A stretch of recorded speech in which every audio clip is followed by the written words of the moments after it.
एक गिद्ध ने बताया, चाहे कोई कितना ही प्रिय हो, यह 3 बातें कभी मत बताना।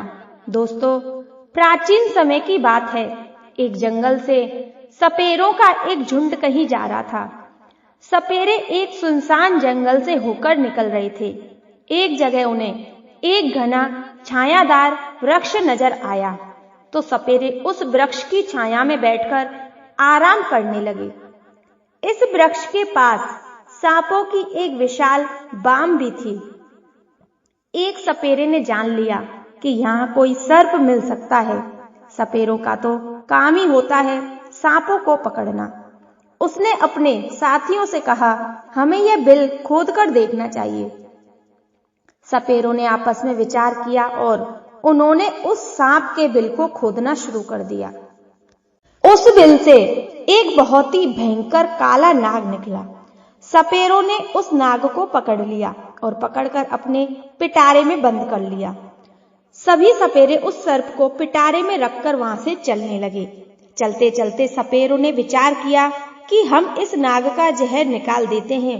कुछ दूर आगे चलने पर उन्होंने उस पिटारे को खोल लिया जिसमें वह नाग बंद था। सपेरों ने जब पिटारा खोलकर देखा तो सभी हैरान रह गए।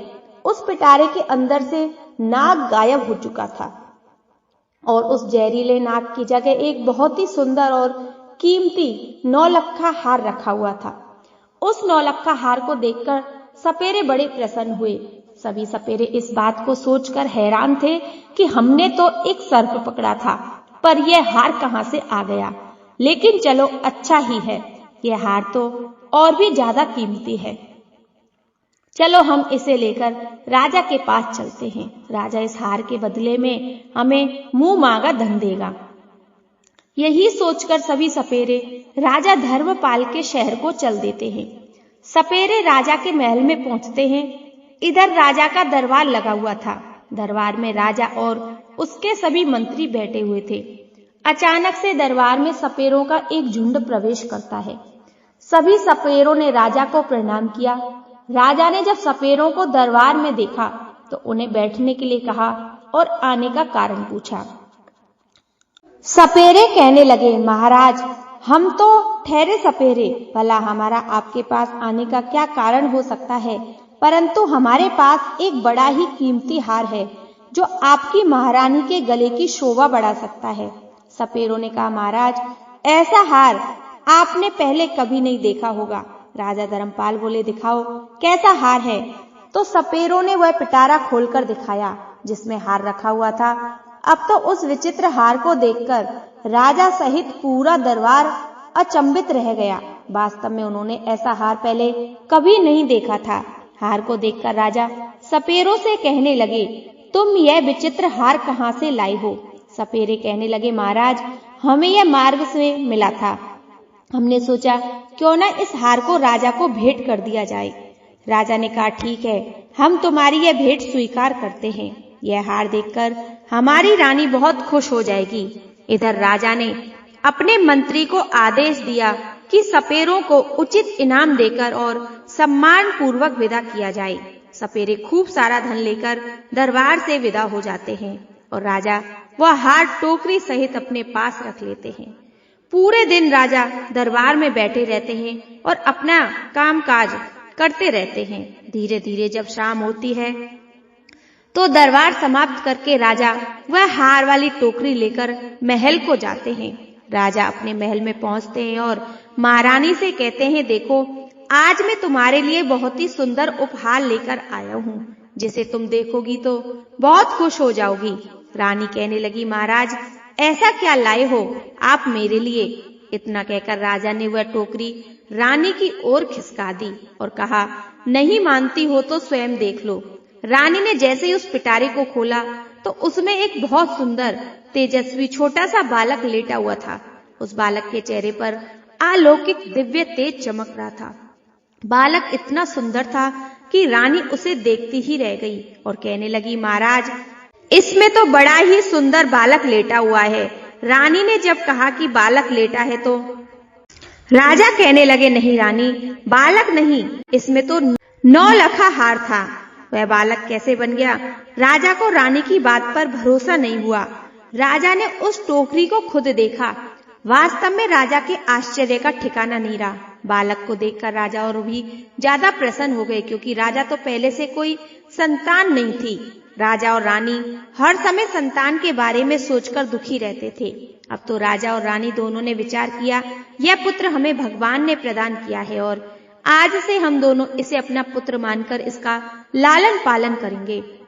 और यह बात किसी को पता भी नहीं चलनी चाहिए कि राजा ने जो हार खरीदा था वह बालक बन गया है। लेकिन राजा की कुछ दासियां वहां उनका वार्तालाप सुन रही थी। इधर रानी ने पूछा, महाराज बालक तुम्हें किसने दिया है? तो राजा ने बताया, राज दरबार में सपेरों का एक झुंड आया था। उन्होंने ही हमें यह पिटारी में रखकर 9 लखा हार भेंट किया था, परंतु ईश्वर की कृपा से दरबार से महल को आते आते यह हार एक सुंदर बच्चा बन गया।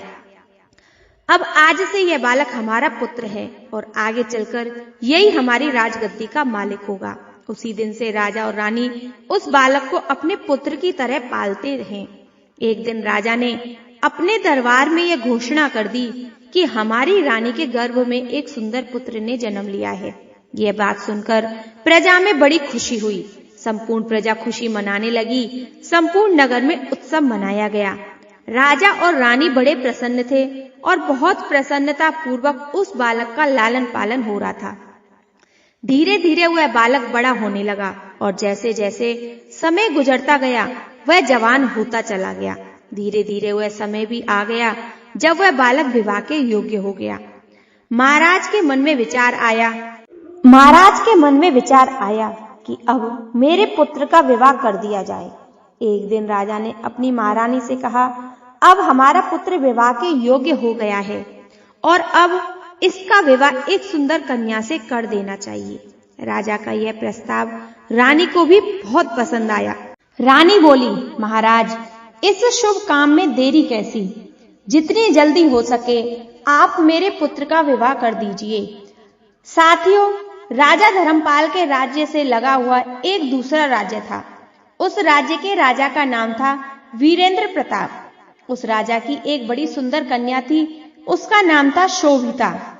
जब उस राजा की कन्या शोभिता का जन्म हुआ था तो राजा ने उसे समस्त विद्याओं का ज्ञान करवाया, इसलिए वह कन्या 16 विद्याओं में निपुण थी। राजा विचार करने लगे कि मुझे अपनी पुत्री का विवाह कर देना चाहिए। राजा ने दरबार में पुरोहित को बुलवाया और टीका की सामग्री लेकर पुरोहित को अपनी पुत्री शोभिता के लिए योग्य वर ढूंढने के लिए भेज दिया। राजा ने पुरोहित से कहा कि जाओ और हमारी पुत्री के योग्य किसी राजकुमार को टीका करके आना। पुरोहित जी राजकुमारी के टीका की सामग्री लेकर दूसरे राज्य के लिए निकल पड़ते हैं और कई राज्यों में घूमने लगे, लेकिन उन्हें उस पुत्री के समान तेजस्वी और सुंदर राजकुमार नहीं मिला। वह घूमते घूमते परेशान हो गए। अंत में चलते चलते राजा धर्मपाल की नगरी में पहुंच जाते हैं। राजा धर्मपाल का दरबार लगा हुआ था। अचानक से पुरोहित का दरबार में आगमन होता है। राजा धर्मपाल देखते ही समझ जाते हैं कि यह कोई ब्राह्मण है जो किसी राजा की कन्या का रिश्ता लेकर आए हैं। राजा पुरोहित से पूछते हैं, आप लोग कौन हैं और कहां से आए हैं? पुरोहित बोला, महाराज मैं राजा वीरेंद्र प्रताप का पुरोहित हूँ और उनकी कन्या शोभिता का टीका लेकर आए हैं। हमारे राजा की कन्या राजकुमारी शोभिता बड़ी रूपवान और 16 विद्याओं में पारंगत है। हमने सुना है आपका राजकुमार भी विवाह के योग्य है। तब राजा धर्मपाल कहते हैं, हमारा एक पुत्र है और वह बहुत ही सुंदर और योग्य है। लेकिन राजा धर्मपाल को यह बात ज्ञात नहीं थी कि उनका जो पुत्र है वह एक नाग है। राजा ने अपने पुत्र को जब पुरोहित को दिखाया तो पुरोहित राजकुमार को देखते ही प्रसन्न हो गए और उनको राजकुमार पसंद आ गया। वे राजकुमारी शोभिता का विवाह पक्का करके अपने राज्य को लौट जाते हैं। धीरे धीरे समय गुजरा।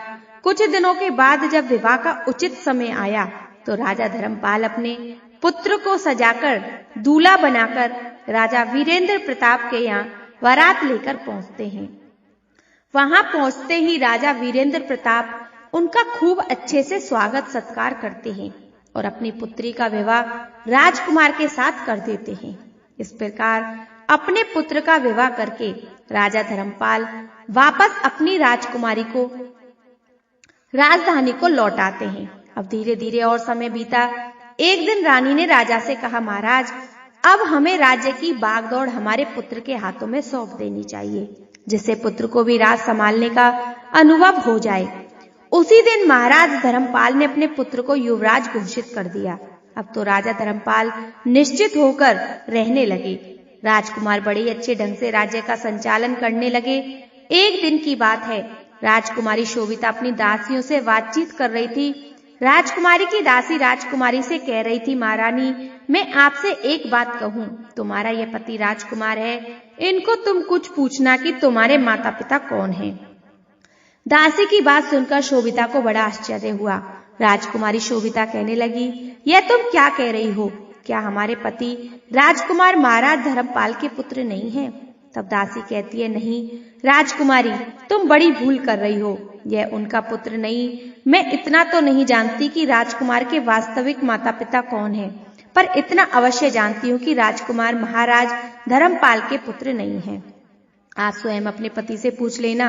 अब तो राजकुमारी शोभिता के मन में भी अपने पति को लेकर शंका उत्पन्न होने लगी। राजकुमारी मन में सोचने लगी कि शाम को जब राजकुमार महल में आएंगे तो मैं उनसे यह बात अवश्य पूछूंगी। राजकुमार जब शाम को महल में आते हैं तो उनकी पत्नी शोभिता राजकुमार से कहती है, महाराज, मैं आपसे एक प्रश्न पूछना चाहती हूँ। राजकुमार कहते हैं, पूछो। रानी, क्या पूछना चाहती हो? राजकुमारी बोलती है, मुझे यह बताइए, आपके माता पिता कौन हैं और आप किस वंश के हैं? यह बात सुनकर राजकुमार कहने लगे, रानी, यह तुम्हारी मति मारी गई है। महाराज धर्मपाल और महारानी मेरे माता पिता हैं। तब शोभिता बोली, नहीं महाराज, आप आज मुझे कुछ छुपा रहे हैं, कृपया सच बताइए। तुम्हें माँ गंगा की कसम, तुम मुझे यह भेद जरूर बताओ। अब तो यह बात सुनकर राजकुमार बड़े धर्म संकट में फंस जाते हैं। राजकुमार सोचने लगे कि आज किसी न किसी ने इनके कान में यह प्रश्न भर दिया है, इनको जरूर किसी ने बहकाया है और यह पूछे बिना मानेंगी नहीं। राजकुमार ने अपनी पत्नी को बहुत समझाया, देवी, मैं महाराज का पुत्र हूँ, तुम क्यों व्यर्थ में मेरा दिमाग खराब कर रही हो? अब तो राजकुमारी हट करने लगी। अब आपको मुझे बताना ही पड़ेगा, आप किस वंश के हो, आपके माता पिता कौन हैं? अब तो राजकुमार सोचने लगे, लगता है मुझे इनको बताना ही पड़ेगा, यह पूछे बिना मानेगी नहीं।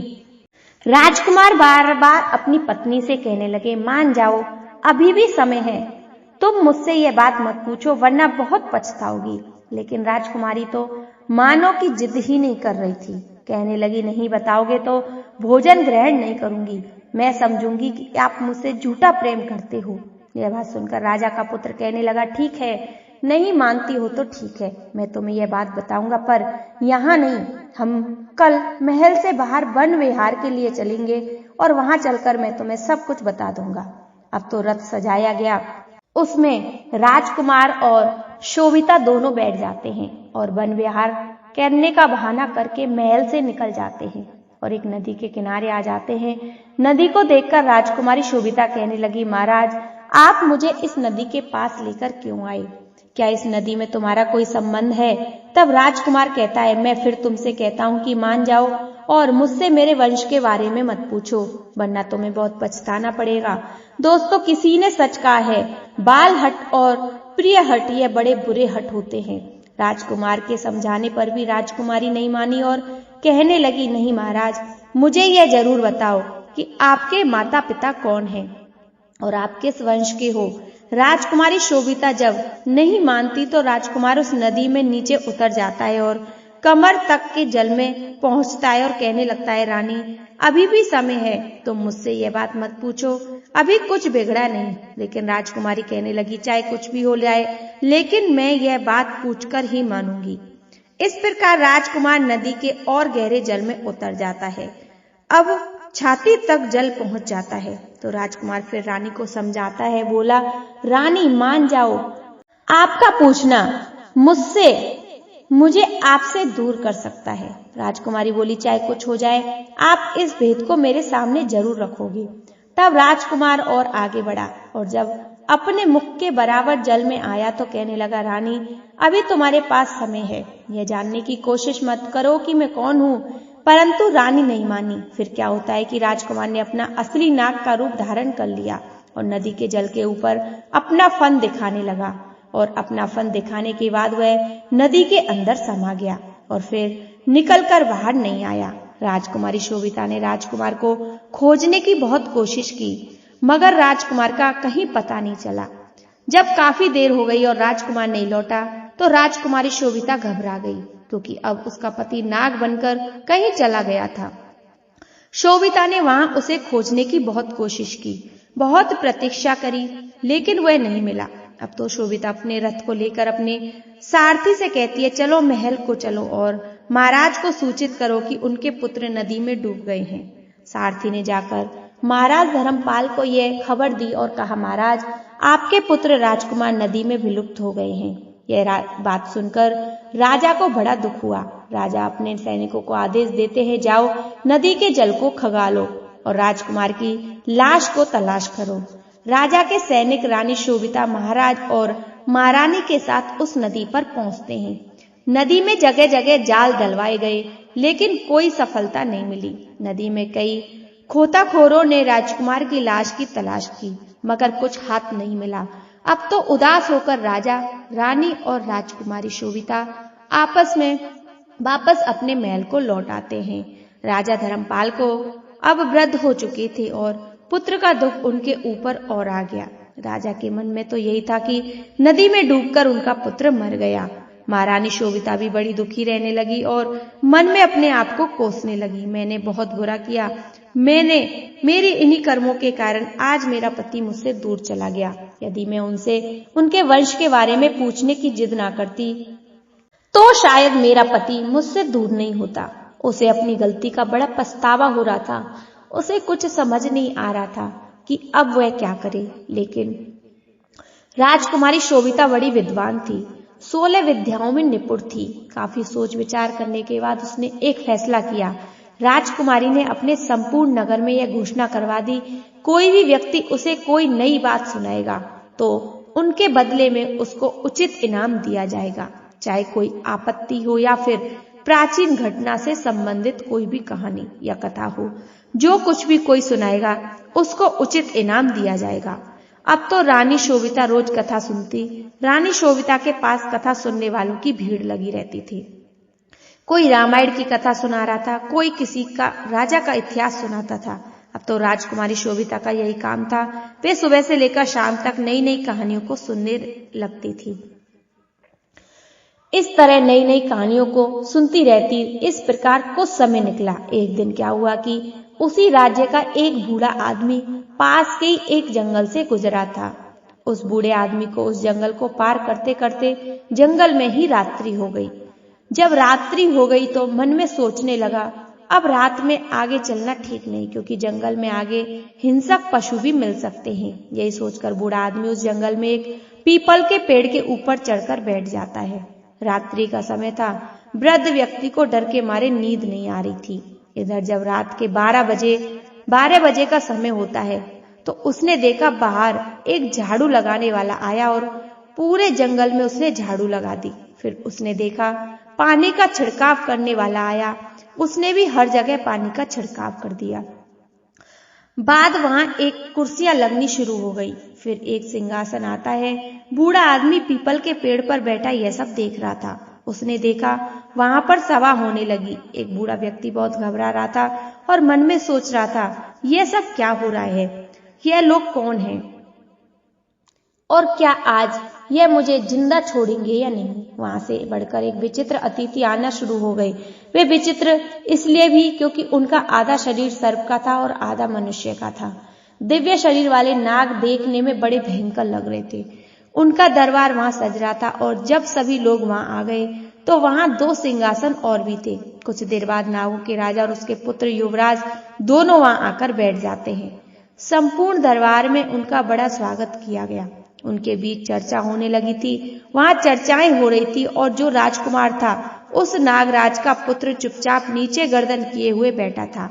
उस दरबार में इस बात की चर्चा हो रही थी कि राजकुमार का विवाह किया जाए। विवाह के संबंध में चर्चाएं चल रही थी। अब राजकुमार के विवाह का नाम आया। उसने नीचे गर्दन कर ली और वह बड़ा उदास हो गया। कुछ समय तक उसकी चर्चाएं चलती रही और इधर वह वृद्ध आदमी भी उस पीपल के पेड़ पर बैठा हुआ उनकी सभा की बातों को सुन रहा था। मन ही मन सोचने लगा, यहाँ किस बात की चर्चा हो रही है, ये कौन लोग हैं, लगता है आज मैं इनसे जीवित बच पाऊंगा या नहीं। डर के कारण वह उस वृक्ष की एक डाली पर चिपका हुआ लेटा रहता था। उधर 3-4 घंटे के बाद दरबार वहां से भंग हो गया। सभी अतिथि वहां से जा चुके थे, परंतु वह नागराज और उसका पुत्र वहां से चलकर उस पीपल के वृक्ष की तरफ आते हैं।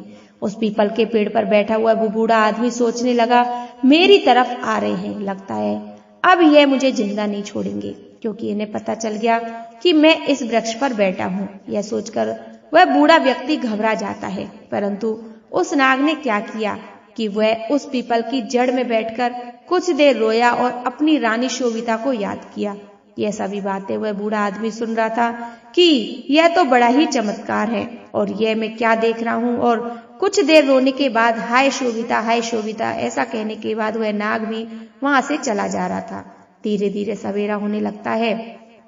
प्रातः काल जब हुआ तो वह बूढ़ा आदमी उस वृक्ष के नीचे उतरता है और नीचे उतरने के बाद वापस अपने नगर को लौट आता है और मन में सोचने लगा, वैसे भी मैं बहुत गरीब आदमी और रानी शोभिता की भी नई कहानी सुनती रहती हैं, तो क्यों ना चलकर मैं इस बात को महारानी शोभिता को सुनाता हूँ। इसके बदले में महारानी मुझे बहुत सारा धन दे देती हैं और मैं पैसे वाला हो जाऊंगा। ऐसा विचार करके वह बूढ़ा आदमी उसी जगह आ जाता है जहाँ रानी शोभिता मंडप लगा हुआ था, जहाँ रानी शोभिता रोज कथा सुना करती थी। वहाँ एक से बढ़कर एक बड़े विद्वान रानी को कहानी सुना रहे थे। कुछ घंटे इंतजार करने के बाद उस बूढ़े आदमी का कहानी सुनाने का नंबर आता है। वह महारानी शोभिता से कहने लगा, महारानी आज मैंने बड़ा विचित्र दृश्य देखा। आज मैं तुमको आंखों देखी घटना सुना रहा हूँ। आज रात में जब जंगल से गुजर रहा था तो रात होने की वजह से मैं उस जंगल में फंस गया। रात होने की वजह से मैंने वहीं रुकना उचित समझा और मैं उसी जंगल में एक पेड़ पर चढ़कर बैठ गया। सुबह होने का इंतजार करने लगा। मैंने देखा वहां एक नागराज का दरबार लगा था। उन सब का आधा शरीर मनुष्य का था और आधा शरीर नाग का था। ऐसे विचित्र प्राणी उस दरबार में आए थे कि मैं उन्हें देखता ही रह गया। कुछ देर देखने के बाद मैंने विचार किया कि यह लोग मुझे मारेंगे तो नहीं, परंतु मैं उस पीपल के वृक्ष पर चिपका हुआ उनकी बातें सुनता रहा। जब दरबार समाप्त हुआ तो वहां से नागों के राजा का पुत्र एक दिव्य रथ में बैठकर जिस पीपल के वृक्ष पर मैं बैठा था उसी वृक्ष की ओर आया। वह उस रथ से उतरा और पीपल के वृक्ष के नीचे बैठकर कुछ देर हाय शोभिता कहकर रोता रहा। इसके बाद वह वहीं से अदृश्य हो गया।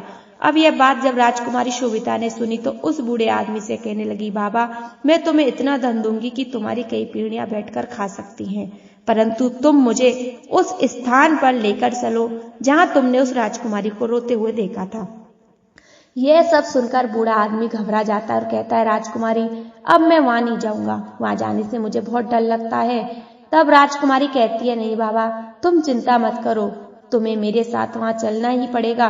इतना कहकर रानी शोभिता ने एक सोने की मोहरों से भरी हुई थैली उस बूढ़े आदमी को दे दी और कहा, मैं तुम्हें और भी सोने की मोहरें दूंगी, तुम मुझे उस स्थान पर पहुंचा दो। बूढ़ा आदमी रानी द्वारा दी गई सोने की मोहरों को देखकर खुश हो जाता है और वह राजकुमारी शोभिता को लेकर उस जंगल की तरफ चल देता है।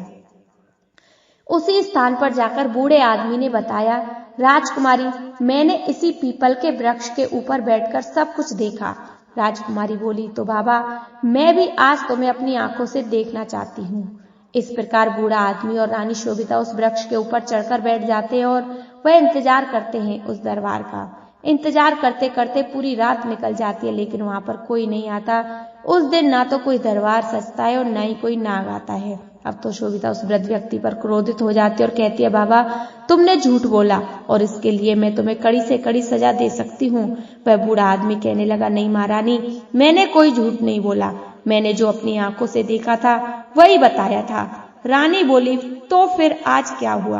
बूढ़े व्यक्ति ने कहा, यह मैं भी नहीं जानती, वह लोग आज क्यों नहीं आए। रानी बेहद ही निराश होकर अपने महल को लौट आती है। इधर बूढ़ा आदमी मन ही मन परेशान रहने लगता है कि मैं रानी के सामने झूठा पड़ गया। वह बूढ़ा आदमी सोचने लगता है कि उस दिन कौन सी स्थिति थी जिस दिन उस जंगल में दरबार लगा था। उसने यह बात ज्योतिष से पूछी। ज्योतिषी ने बताया उस दिन पूर्णिमा की तिथि थी। चंद्रमा पूर्ण तरह से उदय हुआ था और ऐसे अवसर पर देवताओं की सभाएं कुछ क्षेत्रों में हुआ करती हैं। हो सकता है तुमने उस सभा को देख लिया होगा।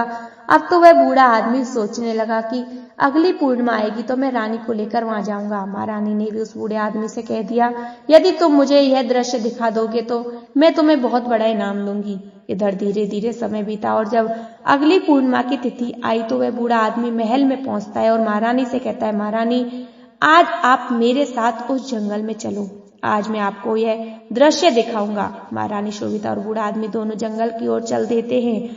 वहां पहुंचकर रानी शोभिता और वह बूढ़ा आदमी उस पीपल की जड़ से छुप कर बैठ जाते हैं। जब रात्रि के 12 बजे का समय नजदीक आता है तो वहां एक झाड़ू लगाने वाला आता है। उसने झाड़ू लगाया, पानी वाले ने पानी का छिड़काव किया, उसने पानी का छिड़काव किया। फिर थोड़ी देर बाद दरबार सजने लगा। धीरे धीरे वहां नाग लोग आने लगे। उस नागों का आधा शरीर मनुष्य का था, आधा शरीर नाग का था। बूढ़े आदमी ने इशारे से कहा, महारानी अब आप ध्यान से देख लो, यही मैंने उस दिन देखा था। रानी शोभिता उस दृश्य को बड़े गौर से देख रही थी और कुछ समय बाद रानी का पति नाग आता है तो उस नागराज का पुत्र था। उसका आधा शरीर नाग का था और आधा शरीर मनुष्य का था। महारानी ने देखा तो पहचान गई और कहने लगी, यही मेरा पति है। महारानी सोचने लगी, अब इसको मैं कैसे पा सकती हूँ, यह मुझे कैसे प्राप्त हो सकता है। महारानी हिम्मत करके धीरे धीरे उस वृक्ष की कठोर से बाहर निकलने लगी। उधर वह बूढ़ा आदमी डर रहा था और बूढ़े आदमी ने राजकुमारी से कहा, राजकुमारी आप थोड़ी देर प्रतीक्षा कीजिए। 3-4 घंटे तक ये सभा चलती रही।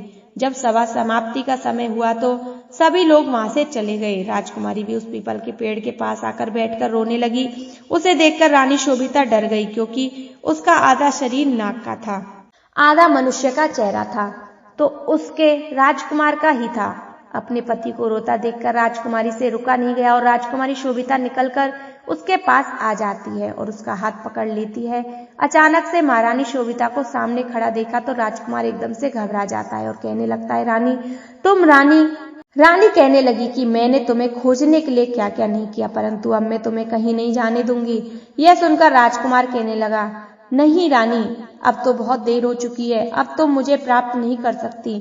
यहाँ तो सभा होती रहती है, वह मेरे विवाह को लेकर ही होती है। मेरे पिता इस सभा में मेरे विवाह का प्रस्ताव रख चुके हैं और जब तीसरी सभा होगी तो उस सभा में मेरा विवाह तय हो जाएगा और जब मेरा विवाह तय हो जाएगा तो बताओ मैं तुम्हारे साथ कैसे रह पाऊंगा।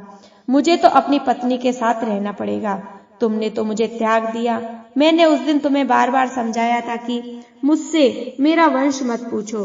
राजकुमार की बात सुनकर रानी शोभिता रोने लगी और बार बार अपने किए हुए की क्षमा राजकुमार से मांगती है।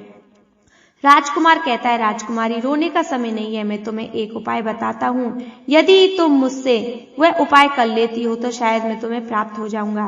रानी शोभिता बोली, जो उपाय तुम बताओगे मैं वही करूंगी, लेकिन तुम्हें मेरे साथ रहना होगा। राजकुमार बोला, रानी अब मेरे जाने का समय हो गया, मुझे मेरे पिता के दरबार में पहुंचना है, परंतु अगली पूर्णिमा के दिन तुम्हें किस प्रकार आकर बैठना होगा और जब यहाँ सभा लगने लगे तो ध्यान रखना तुम चुपचाप महाराज के सिंहासन के नीचे जाकर छुप जाना और जब मेरे विवाह की बात चले तो तुम उस सिंहासन के नीचे से निकलकर महाराज के सामने जाकर खड़ी हो जाना और फिर तुम मुझे महाराज से मांग लेना। अगर महाराज ने कह दिया तो मैं तुम्हें प्राप्त हो जाऊंगा। इतना कहकर वह नाग वहां से अदृश्य हो जाता है।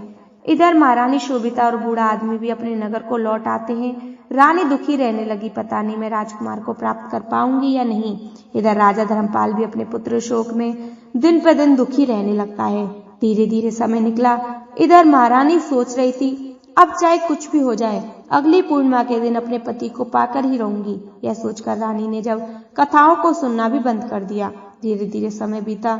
जब तीसरी पूर्णिमा नजदीक आई तो रानी मन में विचार कर रही थी कि चाहे कुछ भी हो मैं अपने पति को लेकर ही लौटूंगी। पूर्णिमा वाले दिन उस बूढ़े आदमी को लेकर उस पीपल के पेड़ के पास पहुंच जाती है। अब तो दोनों पीपल की जड़ में छुप कर बैठ जाते हैं और सभा लगने का इंतजार करने लगते हैं। रात्रि के 12 बजे दरबार लगने की तैयारी शुरू होती है। कुर्सियां लगती हैं और राजा का सिंहासन आता है। रानी उस पीपल की कोटर में निकलकर उस सिंहासन के नीचे छुप जाती है। बड़े यानी विशाल शरीर वाले नाग वहां आकर बैठने लगते हैं। कुछ देर बाद राजकुमार का पिता, जो नागों का राजा था, वह भी आ जाता है। राजकुमार भी वहीं आकर बैठ जाता है। दरबार शुरू होता है। अब तो वहां बैठकर उसमें आपस में चर्चाएं होने लगती हैं। कुछ समय के पश्चात राजकुमार के विवाह की चर्चा आरंभ होती है। अब जब राजकुमार के विवाह की बात चली तो राजकुमारी शोभिता को मौका मिल गया और वह सिंहासन के नीचे से निकलकर राजा के सामने हाथ जोड़कर खड़ी हो गई। अचानक से एक स्त्री को वहां आया देखकर पूरी सभा हड़बड़ा जाती है। नागों के राजा ने कहा, तुम कौन हो और यहाँ इस सुनसान जंगल में मध्य रात्रि के समय तुम यहाँ क्यों आई हो? क्या तुम्हें मृत्यु का डर नहीं? जानती हो कि हम नागलोक हैं और नागलोक कितने जहरीले होते हैं। यह तुम्हें नहीं छोड़ेंगे। यह बात सुनकर शोभिता कहने लगी, महाराज मुझे डर किस बात का, मैं तो तुम्हारी पुत्र वधू बनूंगी। तुम्हारे राजकुमार मेरे पति हैं और आप ना मानो तो उनसे ही पूछ लो। इसके साथ मेरा विवाह हुआ है। तब महाराज ने अपने राजकुमार से पूछा, राजकुमार ये कौन है? तो राजकुमार ने पूरी कहानी अपने पिता को कह सुनाई और कहा, पिताजी एक दिन मुझे कुछ सपेरों ने पकड़ लिया और पिटारे में रखकर मुझे ले जाने लगे। मैंने अपने बचाव के लिए उस पिटारे के अंदर 9 लखा हार का रूप बना लिया। उस सपेरों ने 9 लखा हार महाराज धर्मपाल के यहाँ दे दिया। मैंने सोचा राजा धर्मपाल का कोई पुत्र नहीं तो मैं राजा के यहाँ पुत्र बन जाता हूँ। मेरी माया से मैं पुत्र बन गया और कई साल महाराज के यहाँ रहता रहा। राजे महल का सुख भोगता रहा। महाराज ने अपने पुत्र की तरह मेरा पालन किया और इसी सुंदरी के साथ मेरा विवाह संपन्न करा दिया। लेकिन एक दिन जिद करके पुत्री ने मुझसे मेरे वंश के बारे में पूछा। मैंने इसे बहुत समझाया लेकिन यह नहीं मानी। जब नहीं मानी तो मैंने यहाँ मेरा स्थान था वहां उसे लेकर गया और वहां पहुंचने के बाद मैं वास्तविक स्वरूप में आ गया और अपने परिवार के पास चला गया। यह बात महाराज ने जब सुनी तो नागराज कहने लगा, देवी क्या यह सच कह रहा है? राजकुमारी ने उत्तर दिया, हाँ ऐसा ही कुछ हुआ है। मेरा विवाह इन्हीं के साथ हुआ था, जबकि पहले इनका पूरा शरीर मनुष्य का था। शोभिता भी बात सुनकर नागराज ने अपने पुत्र को फटकार लगाई और कहा, पहले तो तुमने हमारी परंपरा के खिलाफ जाकर पृथ्वी लोक पर विवाह किया और फिर तुम इस स्त्री को छोड़कर हमारे पास वापस आ गए। तुमने यह अपराध किया है। अब मैं तुम्हें श्राप देता हूँ कि जब तक यह स्त्री जीवित रहेगी तब तक तुम पृथ्वी लोक पर रहकर इसका साथ दोगे। इसे छोड़ नहीं सकते। इसे अपनी पत्नी के रूप में रखना होगा। जिस राजा के तुम पुत्र बने थे उस राजा का राज्य भी तुम्हें ही संचालित करना होगा। उस राजा की सेवा करनी होगी। जब तक वहां का कार्यकाल समाप्त नहीं होता तब तक तुम हमारे साथ नागलोक में नहीं लौट पाओगे। अब मैं तुम्हारा विवाह किसी और से नहीं कराऊंगा। नागराज ने शोभिता को उसका पति प्रदान कर दिया। राजकुमार अब अपने महल वाले स्वरूप में आ गया। इसके बाद रानी शोभिता और राजकुमार ने नागराज से मतलब अपने पिता से आशीर्वाद लेकर विदा ली और अपनी पत्नी के साथ वहां से चले आए। राजकुमार अपनी नगरी में पहुंचे तो वहां पहुंचकर उन्होंने देखा पुत्र शोक में व्याकुल होकर महाराज की स्थिति बहुत ही खराब थी। महाराज के पास जब उसका पुत्र पहुंचा तो महाराज ने देखा और वह बड़े प्रसन्न हुए। उन्हें ऐसा लगा जैसे समस्त बीमारियों से अभी अभी छूटे हो। पूरे महल में खुशियां मनाई गई। राजा साहब ने पूरे नगर में यह खबर भिजवा दी कि महाराज राजकुमार बेटा वापस लौट आया है। यह सुनकर संपूर्ण नगर में प्रसन्नता से उत्सव मनाया गया और राजा धर्मपाल और उनकी महारानी अपने पुत्र को पाकर बहुत खुश हुए। इस प्रकार से रानी जल्दी ही अपने खोए हुए पति को पा लेती है और बड़े प्रेम के साथ अपने पति के साथ ही जिंदगी बिताने लगती है। दोस्तों, गिद्ध कहता है कि चाहे कोई कितना भी प्रिय क्यों ना हो, अगर उसकी जिद से आपके प्राण जाते हैं तो यह हट उसका कभी पूरा नहीं करना चाहिए। दूसरा, जिस बात को बताने से स्वयं या परिवारजनों पर संकट आ जाता हो वह बात कभी नहीं बतानी चाहिए। तीसरा, जिस बात के कहने से स्त्री का पिता या माता का अपमान होता हो, आपकी मान प्रतिष्ठा धूलित होती हो, वह बात उसको कभी नहीं बतानी चाहिए। साथियों, उम्मीद है आपको कहानी पसंद आई होगी। कहानी अच्छी लगी हो तो वीडियो को लाइक करके चैनल को सब्सक्राइब कर लेना, साथ में बेल आइकन को भी दबा देना। धन्यवाद। जय श्री कृष्ण।